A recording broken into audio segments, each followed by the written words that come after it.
রান্নাঘরে খাবার কোন দিকে মুখ করে রান্না করা উচিত, এমনই আরো কিছু বাস্তু নিয়ম আজ আমরা আপনাকে বলতে চলেছি। জানার আগে যদি আপনিও বিশ্বাস করেন বিপদে পড়লে রক্ষা করবেন প্রভু শ্রীরাম, তাহলে লাইক করে কমেন্টে জয় শ্রীরাম লিখে দিন।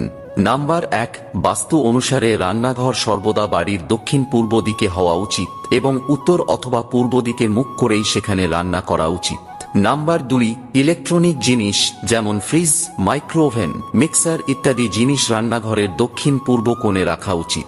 নাম্বার 3, রান্নাঘরের নুন সবসময় কাঁচের পাত্রেই রাখা উচিত, সাথে তার মধ্যে 2টো লবঙ্গ রাখলে ঘরের অনেক বাস্তুদোষ দূর হয়।